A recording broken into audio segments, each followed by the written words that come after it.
I'm Bobby Baghead, your Baghead Buddy, and you're listening to Baghead Radio, this season featuring Dragnet.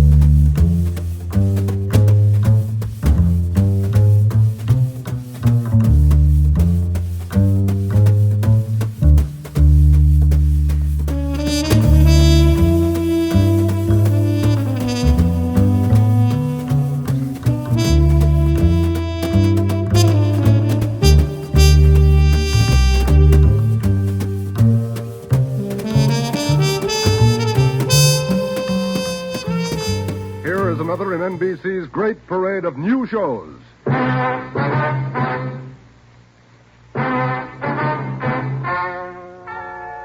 Ladies and gentlemen, the story you are about to hear is true. Only the names have been changed to protect the innocent. NBC brings you Dragnet.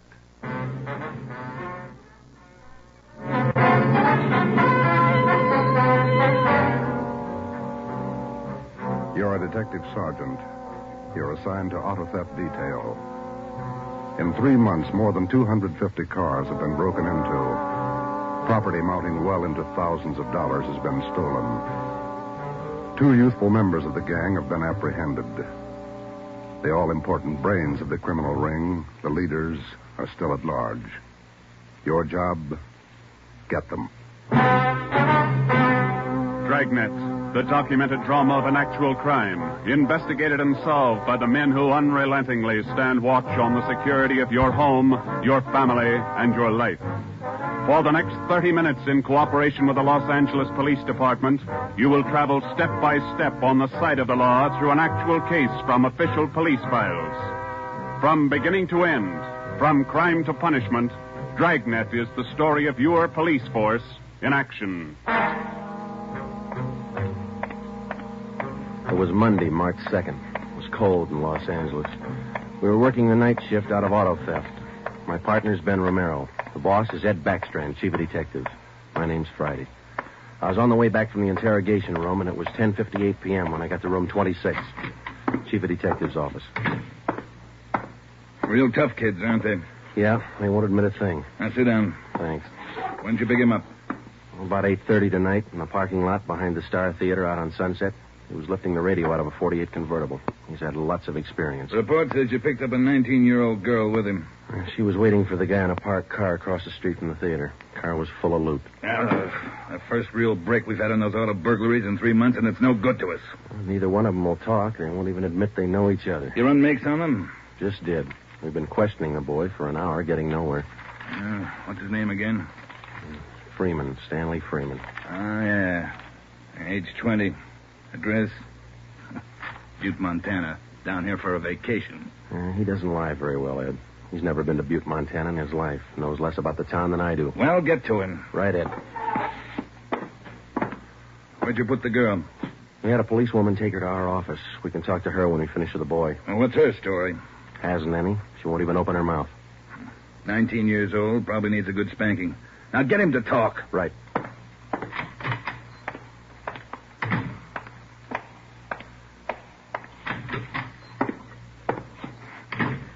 Did you run a make, Joe? Yeah, he's clean.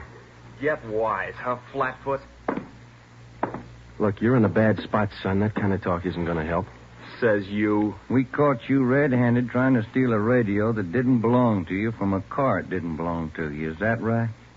That's enough to send you to San Quentin, boy. You better give us the story. Shut up. We've got all the evidence we need for him. Maybe you don't realize how serious this is. We've had more than 250 car burglaries in this city in the past 3 months. Over $200,000 worth of property's been stolen. That's a lot of money. So what? So you're the number one suspect, young fella. Your method of operation in breaking into that car tonight is the same used in most of the other burglaries. That means you're not going to be tried just for this job tonight. What are you getting at, Flatfoot? Listen, son. In the state of California, breaking into a locked car is a felony. You can go to state penitentiary for that. And we're going to file a complaint of burglary with the district attorney in the morning. You say you're from Butte, Montana. All right, I don't believe you, but we'll make sure. Ben, go down to our office and call the news photographers. Stanley here is going to have his picture on the front page of every newspaper in Los Angeles tomorrow. Right, Joe? No. You can't. I won't let you. I got my rights. What's the matter, youngster? Everybody wants his picture in the paper. Yeah, well, I don't. I won't let him. We got your picture already for him, remember? They took it when they fingerprinted you. You can't use it. You can't. I'll get a lawyer. Reporters will be over in a couple of minutes. We have to give them your story and your picture, too. This one. You won't. You won't. Give it to me. All right. Give it to All me. right, Freeman, get your hands off him. Now, sit down.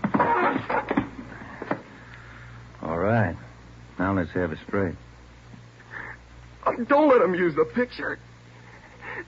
Don't let him. You can't. You can't. We gotta have the truth, son. Now, look, you're 20 years old. You know right from wrong. You'll have to take your medicine. If you cooperate, we'll do all we can to help. Oh, I live out in the Wilshire district. All I wanted was a little extra money. We didn't take much. We didn't think it was so wrong. It was stealing, Freeman. You know that's wrong. Where do you live out there? Piper Avenue. 821 Piper. You won't give him my picture. You live there with your family? Yeah, my mother. Father's dead. Promise me you won't give him the picture. My mother, she'd see it. Promise me. You're working with a gang on those auto burglaries. We know that. Now, who are they? Where are they? And what's the setup? I can't. They get me for it. Who'd get you? I can't tell you. I can't. Who's your girlfriend, Stanley? The one you were with tonight? Joanne. Joanne Miller. Where does she live? Piper Avenue, same as me. Lives on the same block, 866. Is that her home? She live there with her folks? Yeah. Mother and father. They work. And you got her into this. Isn't that the story she gave us, Ben? I did not. I didn't. It was her. She said a bunch of kids were doing it. It was quick money, something to do at night. She started it. All right, Romero. I'll go see the girl. You stay here with Freeman. Right, Joe. Just stay put in that chair for him.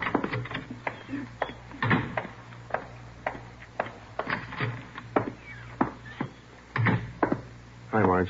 Hello, Joe. You and Romero handling this case? Yeah. I'd like to talk to the girl a few minutes. Marge, will you stand by? Right, I'll sit over here. Thanks.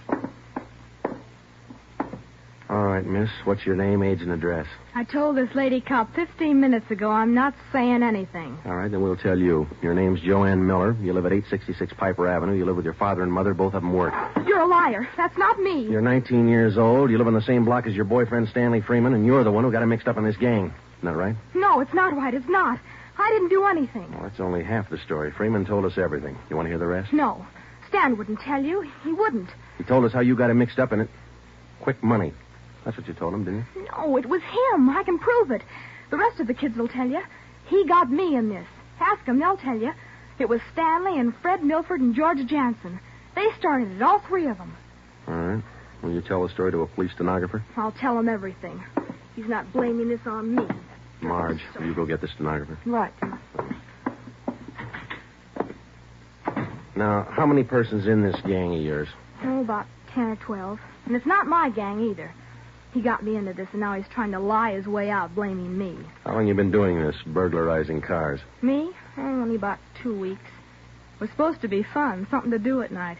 The rest of them been at it a couple of months. Who's the head of the gang? I told you, it's him, Stanley, and Fred Milford and Jansen, all three. I only started going out with him 2 weeks ago, maybe less. All right, Joanne. Tell it to the stenographer the same way. Stenographer will be in a minute, Joe. Okay, Marge, thanks. Stay with her. Right, Joe.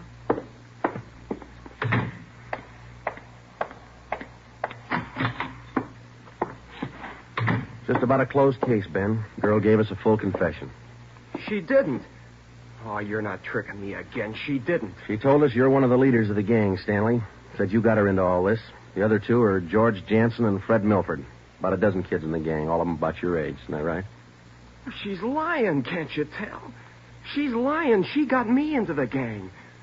Well, she did. She's Milford's girlfriend. Ask her. Oh, she can't lie out of that one. She got me into it. I can prove it. Who's the real leader of the gang? Milford. He started it. He organized the whole thing. He collects the stuff we get, and he delivers it. Sorry to interrupt, but I just wanted to take a second to remind you to like and subscribe, comment below. Jansen helps him do it. What do you mean he delivers the stuff? Where does he deliver it? Well, somewhere in Dogtown, I think. down around South Main near the railroad yards. Who's it delivered to? Well, I don't know exactly. I heard Jansen mention the name once. Myra, he said. It's supposed to be a big secret. Myra, that's all I remember. Where does Jansen and Milford live? Well, Jansen rooms down on East Flower. 1042, I think. It's a rooming house. And Milford lives 2 blocks over from me on Quincy. 234 Quincy. He lives with his grandmother. Got that, Ben? Right. All right, let's pick up Milford and Jansen. It was 10 minutes past 1 when Ben and I returned to headquarters with George Jansen and Fred Milford in our custody. In Jansen's room at 1042 East Flower Street, we found 2 fur coats, a box full of new car accessories, an S&W 38 revolver, and a .45 automatic. When we picked up Fred Milford at his home, we discovered 5 deluxe car radios hidden in the garage, plus a valuable assortment of cameras, cigarette lighters, and clothing. Both Jansen and Milford refused to talk, but when we got them to headquarters and showed them the signed statements of Stanley Freeman and the girl, Joanne Miller, they broke. Milford, where else did you and your gang operate besides the Wilshire district? No place, only out there, that's all. Same type of car burglaries have been committed all over the city. You telling us your gang didn't have a hand in them? It's the truth. Our territory was Wilshire district. We didn't go outside. You mean some other gang's responsible? I don't know. All I know is we didn't have any part of them. Is there another gang, Milford? Maybe, I don't know.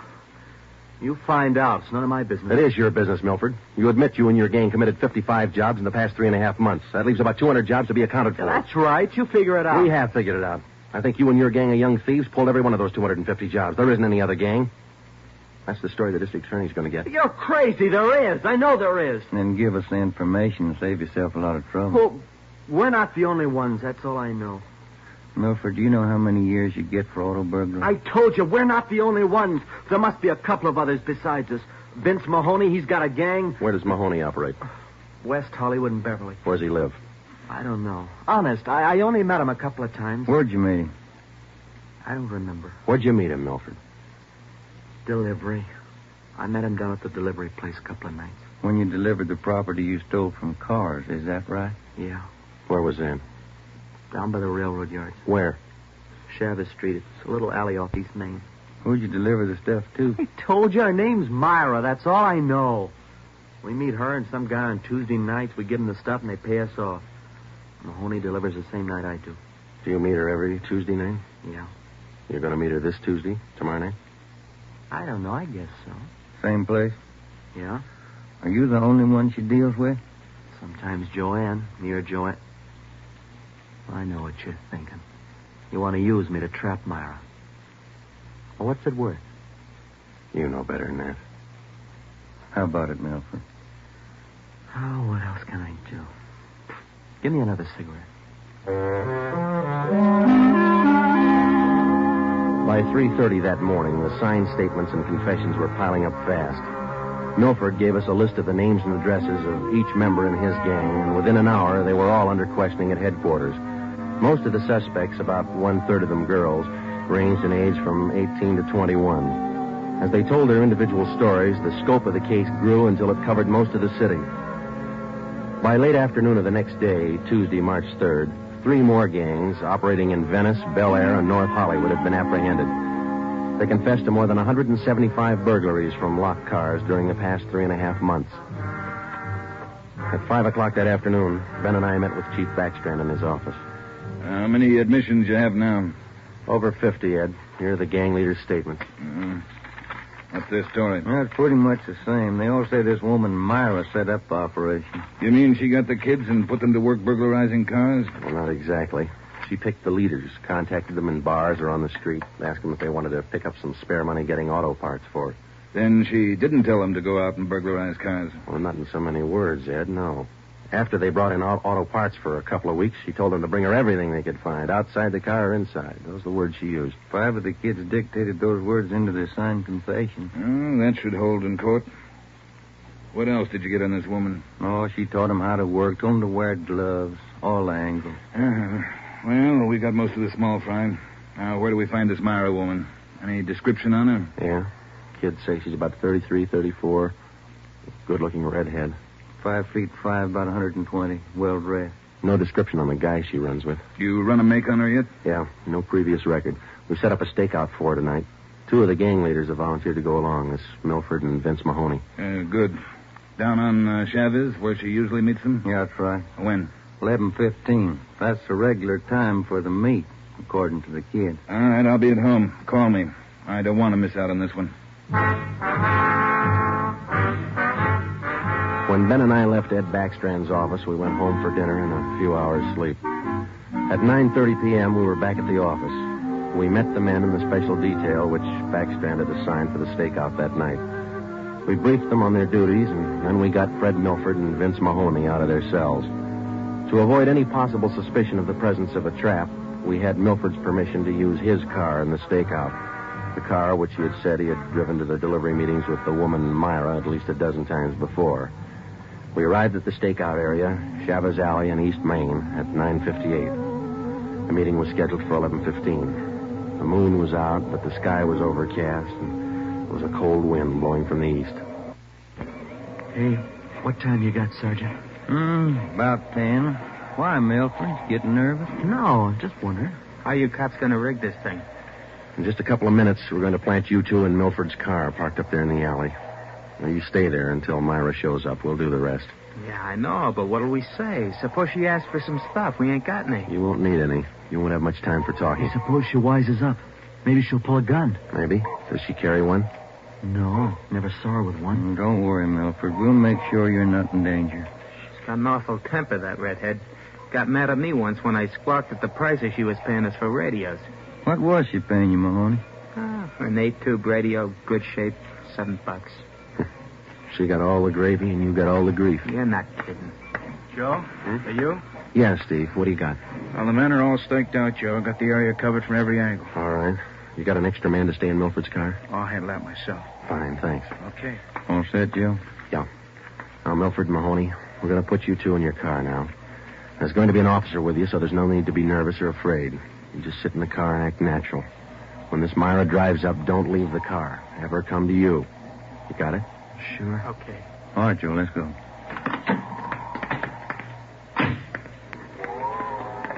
Sure is cold out. I don't even have a heater in my car. You stole enough of them. Okay, Steve, here they are. All right, boys. Milford, get in first behind the wheel. Okay. Mahoney in the middle. Now I'll sit in the back. We'll be parked in that garage across the street, Steve. Got a perfect view of the alley. Okay, Ben. Check with you later. All right. Mean night, Joe. Yeah, come on.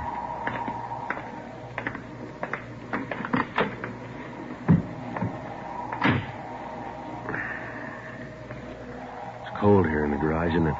Yeah. It might be a long wait. What time you got? 6 minutes past 10. Thank you.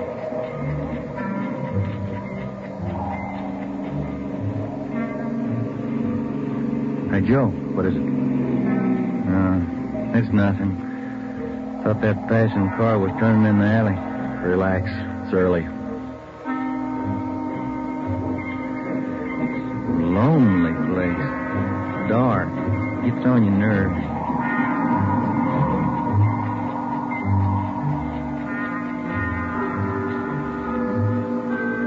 That's it, Ben. 11:30. Nothing yet. Somebody might have tipped her off. Yeah, that's what I was afraid of. Now, let's wait it out anyway. Joe, that blue coupe. Yeah, just turned in the alley. Let's go. Come on, run, Ben. Behind you.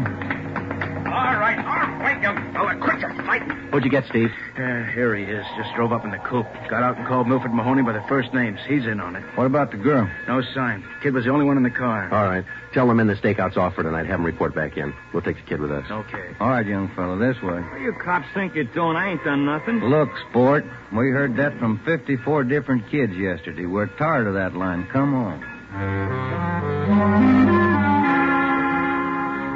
When we got back to the office, we took the boy to the interrogation room and questioned him. He gave his name as Matthew Leiter, age 21. He wouldn't break until Vince Mahoney definitely identified him as a member of his car burglary gang and a special favorite of the red-headed woman they called Myra. Then Leiter copped out and told Ben and I that he had talked with Myra as late as 10 o'clock tonight. He told us that she had heard that the police had picked up some of the gang members, and she asked Leiter to drive down to the Chavez Alley meeting place. He was supposed to tell Milford and Mahoney that the weekly delivery date was off until further notice. We questioned Matthew Leiter for an hour and a half. You told us a little while ago that you talked with this woman, Myra, late tonight. Yeah. Where'd you talk to her? At her home? Her home? Don't be stupid. Nobody knows where she lives. I met her at a bar. Which bar? Julius, down in Santa Monica. How did she contact you? Called me at home. She's not such a bad dame. She treats you right. Sure, that's why you're in jail. Did you ever call her on the phone? I don't know her number. None of the kids do. She's smart. She taught me all I know about the racket. You'll have a rough time getting her. Maybe, but we'll get her. Ben and I left the office at 2 a.m. and went home to bed. We reported in at 8 that morning to Ed Backstrand. The three of us went down the street to Koken's restaurant for a cup of coffee. Nobody was in a good mood. We had most or all the small fry in the citywide burglary ring, but it seemed we were still a long way from cracking the inner circle. The latter kid said that none of them knows where she lives, what her phone number is, nothing. Pass the sugar, Ed. I think we still have a few angles to study on that score. Right now, I've got some more bad news for you. What's that? You been through your mail this morning? No, not yet. We haven't had a chance. I saw the overnight reports. There were 32 car burglaries last night. 32. All the way from Wilmington to North Hollywood. Now, you figure it. I can't. This girl Myra must have an army of kids working for her. How much did they get, Ed? Any idea? Rough estimate, about $3,000. Usual stuff people are foolish enough to leave in their cars. Watches, cameras, furs, expensive clothes. M.O.'s the same? Like the others. If the car happens to have a rigid handle lock, they slip a piece of pipe over the handle for a lever and break it. If that doesn't work, they pry open the wing window. Some of the windows were smashed out. Sounds like you're in an awful hurry, Joe. Yeah, maybe this Myra wants a few big nights before she peddles the stuff and gets out. And if we're going to get her, we can't waste time. Any suspects picked up last night, Skipper? None. Well, where did they hit most of the cars? Outside the Pan Pacific. The parking lot. Hockey game going on.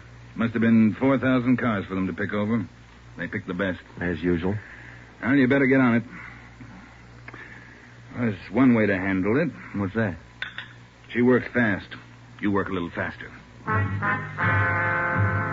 got back to the office and we went over the reports one by one.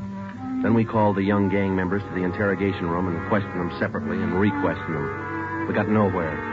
Many of them had met Myra on the street, in the bar, but not one of them had any idea where she lived. At least that's what they told us. Ben had a hunch that Matthew Leiter knew more than he was telling.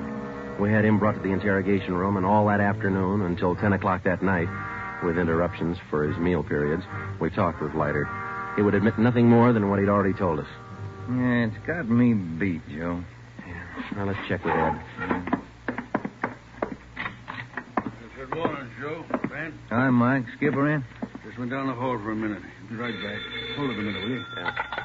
Chief of Detectives always handing. Yeah. For you, Joe. Oh, thanks. Oh? Yeah. He does? We'll be right over. Oh, we're Sergeant Hopkins over at the jail. Oh, yeah? Matthew Leiter's got something to tell us.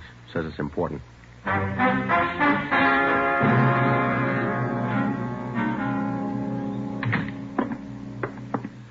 Have a chair here, Leiter. Yeah, thanks. All right. You wanted to see us. I'm getting even with that dame Myra. I'm squaring with you. Yeah? She told me if I was picked up, she'd have me out in a couple of hours. She promised me a lawyer if anything happened. Said she'd get me bail. All right. Where can we find her? I don't know if she's there now, but you can find out at Francisco Motors. Big used car lot. Garage, too. It's out on Melrose past La Cienega. What's the tie-up? That's where she fenced most of the stuff we stole. Some old guy she buddies with runs the place. Big shop in the back. Store a lot of hot stuff there. Barney. Yes, Sergeant? We're through with them. Take them back. We checked with Chief Backstrand, and then we drove out to the Francisco Motor Company. We located it on the corner of Melrose and Geneva Avenue. It was a big layout. It consisted of a large used car lot sign bannering the slogan, Deluxe Auto Accessories, lowest prices in town. Along the back end of the lot, there was a large L-shaped garage. We found the man in charge, and he gave his name as Paul Hackett, the owner of the car lot. In the garage, we found the entrance to a large back storeroom. It was loaded with thousands of dollars worth of auto radios, spotlights, cratefuls of assorted car accessories. Special closets built into the walls of the garage contain racks of fur coats, suits, dresses. Below that, smaller boxes containing watches and cameras, all wrapped in tissue paper. You can save all of us a lot of time and trouble by talking to us now, Mr. Hackett. Where is Myra? I don't know who you're talking about. I don't know what you're talking about. Can you explain what we just found in your garage? I didn't know it was there. I didn't know it was stolen. Well, which is it, Mr. Hackett? Make up your mind. I bought it, but I didn't know it was stolen. You can't prove I did know. I think we can prove it, Mr. Hackett. Some of those stolen car radios stored back there, the serial numbers are filed off, and this workbench here is full of filings. I didn't know. You'll have to do better than that. How does Myra figure in? I don't know. I don't know what you're talking about. It's all right with us, Hackett. We found the stuff and we got you. If we don't find Myra, you'll be doing time for 2 people. Stand still. You can't. You can't do this to me. I don't know anything about it. Come on, Hackett. We're taking you in.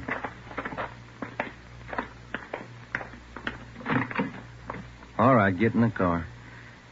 Come on, in the car. Am I going to jail? You're going to jail. All right. I'll take you to Myra. Hackett told us that Myra lived at 1345 Munich Drive in Beverly Hills. He said that he was Myra's husband. He told us that he'd been in a legitimate garage business for 10 years before he married Myra. She talked him into the racket. He identified 1345 Munich Drive as their home. When we got there, we found stores of stolen property similar to those found in the garage. Myra was not there. Hackett had no idea where she might be. We sat down in the living room and waited.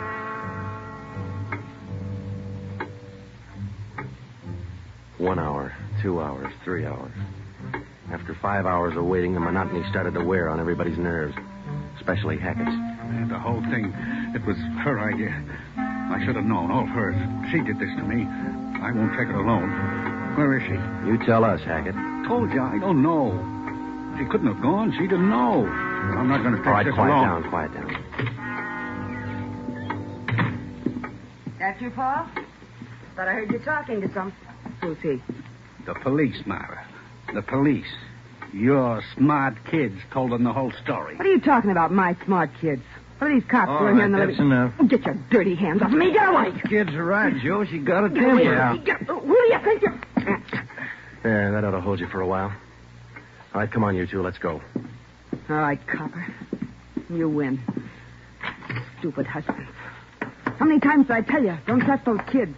Don't store their stuff in the garage. Don't open it for anybody. Get a lawyer. No, you knew better. Dumb jerk. The idea of having those cops camping in the living room waiting for me. Why didn't you warn me? I'm going to divorce you. That's what I'm going to do. I'll stick you for plenty. Jerk. All right, inside you two.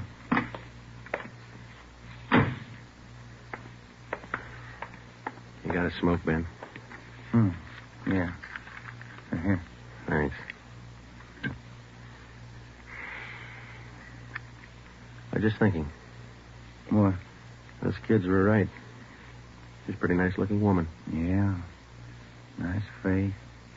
Beautiful figure. Mm-hmm. Sure talks a lot, though, doesn't she? Yeah. Hey, Joe, remind me to take home some flowers to my wife tonight, will you? The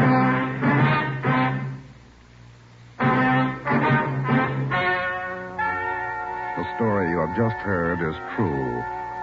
Only the names were changed to protect the innocent. Paul and Myra Hackett were tried and convicted on 7 separate counts of receiving stolen property. They are now serving out their sentences in the state penitentiary. Realizing that most of the young persons involved in the case were influenced by the strong personality of Paul and Myra Hackett, a separate investigation was made into the backgrounds and home life of the young offenders. In most cases, they were found to be basically good, and they were placed on probation and returned to their homes.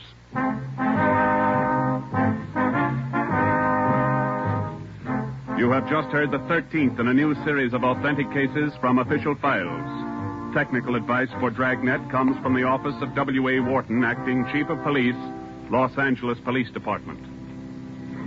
Tonight's program is dedicated to Detective Harry William Vosper of the Seattle, Washington Police Department, who on the night of July 21st, 1949, gave his life so that yours might be more secure.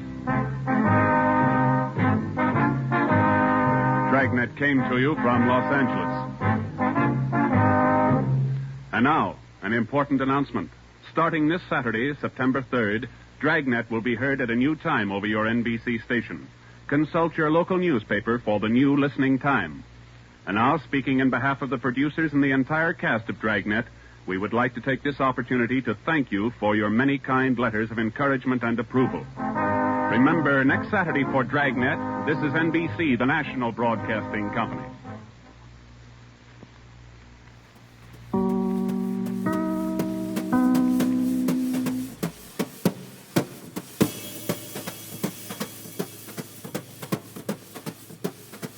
I'm Bobby Baghead, your Baghead Buddy, and you've been watching Baghead Radio.